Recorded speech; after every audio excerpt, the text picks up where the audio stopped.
CM Siddaramaiah ಆಪ್ತರ ವಿರುದ್ಧ ಖರ್ಗೆ ಮತ್ತೆ ಚಾಟಿಯನ್ನ ಬೀಸಿದ್ದಾರೆ.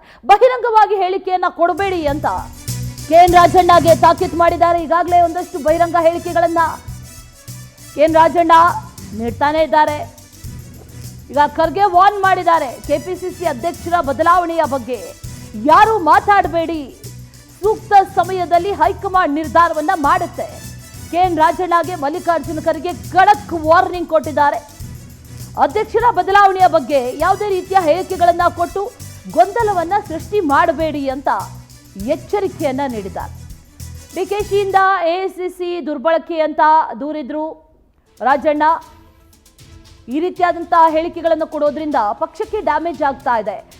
ಪಕ್ಷಕ್ಕೆ ಇದರಿಂದ ಸಿಕ್ಕಾಪಟ್ಟೆ ಡ್ಯಾಮೇಜ್ ಆಗ್ತಾ ಇರೋದ್ರಿಂದ ಆ ಡ್ಯಾಮೇಜ್ ಕಂಟ್ರೋಲ್ಗೆ ಈಗ ಮುಂದಾಗಿರೋದು ಎಐಸಿಸಿ ನಾಯಕರಾದಂಥ ಮಲ್ಲಿಕಾರ್ಜುನ್ ಖರ್ಗೆ. ಡಿಕೆ ಶಿವಕುಮಾರ್ ಅವರು ಎಐಸಿಸಿಯನ್ನು ದುರ್ಬಳಕೆ ಮಾಡ್ಕೊಳ್ತಾ ಇದ್ದಾರೆ ಅನ್ನುವಂಥ ಮಾತನ್ನ ರಾಜಣ್ಣ. 2025 ಮಹಾಶಿವರಾತ್ರಿಗೆ ಸ್ವಾಗತ. ಈ ರಾತ್ರಿಯನ್ನ ಧ್ಯಾನದಲ್ಲಿ ತನ್ಮಯರಾಗುವ ಅನುಭವವಾಗಿಸಲಿದ್ದೀವಿ. ಸಂಗೀತ, ನೃತ್ಯ, ಧ್ಯಾನ ಮತ್ತು ಉತ್ಸವಗಳಿಂದ ಕೂಡಿದ ರಾತ್ರಿ. ಇದು ನನ್ನ ಹಾರೈಕೆ ಮತ್ತು ಆಶೀರ್ವಾದ. ಇದು ಕೇವಲ ಜಾಗರಣೆಯ ರಾತ್ರಿಯಾಗದೆ ನಿಜ ಜಾಗೃತಿಯ ರಾತ್ರಿಯಾಗಬೇಕು. ಎಲ್ಲಕ್ಕಿಂತ ಹೆಚ್ಚಾಗಿ ಈ ಮಹಾಶಿವರಾತ್ರಿ ಎಂದು ಶಿವನ ಸಂಘದಲ್ಲಿರಿ. ಅವರು ಓಪನ್ ಆಗಿ ಹೇಳಿದ್ರು. ಹಲವಾರು ಸ್ಟೇಟ್ಮೆಂಟ್ಗಳು ಕೂಡ ರಾಜಣ್ಣ ಅವರಿಂದ ಬಂತು. ಡಿಕೆ ಶಿವಕುಮಾರ್ ಅವರ ವಿರುದ್ಧ ಅಂತ ಸ್ಟೇಟ್ಮೆಂಟ್ ಅನ್ನ ಕೊಡಬೇಡಿ ಅನ್ನುವಂತ ಎಚ್ಚರಿಕೆಯನ್ನ ಕೊಟ್ಟಿದ್ದಾರೆ. ಇನ್ನು ಸತೀಶ್ ಜಾರಕಿಹೊಳಿ ಅವ್ರಿಗೂ ಕೂಡ ಎಐಸಿಸಿ ಅಧ್ಯಕ್ಷರಿಂದ ಫೋನ್ ಕಾಲ್ ಹೋಗಿದೆ.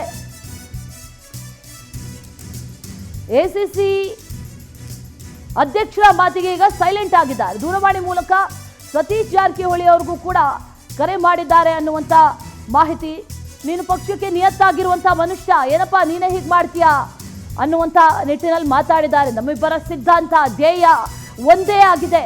ನಾನು ನಿನ್ನನ್ನು ಮೊದಲಿನಿಂದಲೂ ಕೂಡ ನೋಡ್ತಾ ಇದ್ದೇನೆ, ಆರಂಭದಿಂದಲೂ ಕೂಡ. ಇಂಥ ಹೇಳಿಕೆಗಳನ್ನು ಕೊಡಬೇಡಿ ಅಂತ ಖರ್ಗೆ ಕಿವಿ ಮಾತನ್ನ ಸತೀಶ್ ಜಾರಕಿಹೊಳಿ ಅವ್ರಿಗೂ ಕೂಡ ನೀಡಿದ್ದಾರೆ ಅನ್ನುವಂಥ ಮಾಹಿತಿ. ಪಕ್ಷಕ್ಕೆ ನಿಮ್ಮ ಕೊಡುಗೆ ಏನು ಅಂತ ನಮಗೆ ಗೊತ್ತಿದೆ. ನಿಮ್ಮ ಕೆಲವೊಂದು ಹೇಳಿಕೆಗಳಿಂದ ಪಕ್ಷದಲ್ಲಿ ಗೊಂದಲ ಉಂಟಾಗ್ತಾ ಇದೆ. ಮುಂದೆ ಪಕ್ಷದಲ್ಲಿ ನಿಮಗೆ ಉನ್ನತ ಸ್ಥಾನಮಾನ ಸಿಗಲಿದೆ ಅನ್ನುವಂಥ ಭರವಸೆಯನ್ನ ಕೂಡ ನೀಡೋ ಮೂಲಕ ಈಗ ಡ್ಯಾಮೇಜ್ ಕಂಟ್ರೋಲ್ಗೆ ಮುಂದಾಗಿರುವುದು.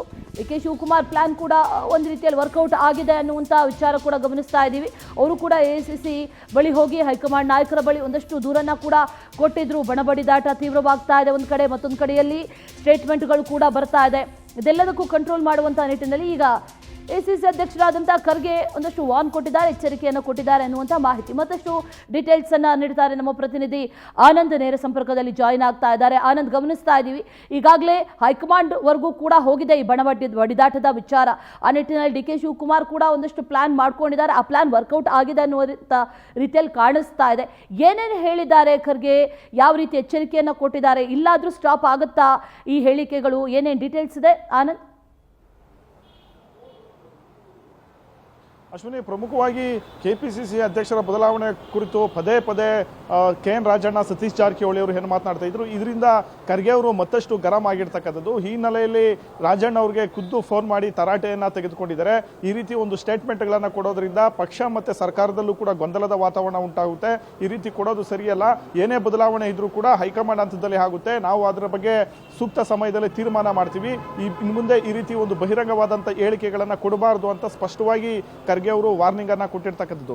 ಇತ್ತೀಚೆಗಷ್ಟೇ ಡಿಕೆ ಶಿವಕುಮಾರ್ ಅವರು ಸಿಎಂ ಹೆಸರನ್ನ ದುರುಪಯೋಗ ಮಾಡ್ಕೊಳ್ತಾ ಇದ್ದಾರೆ.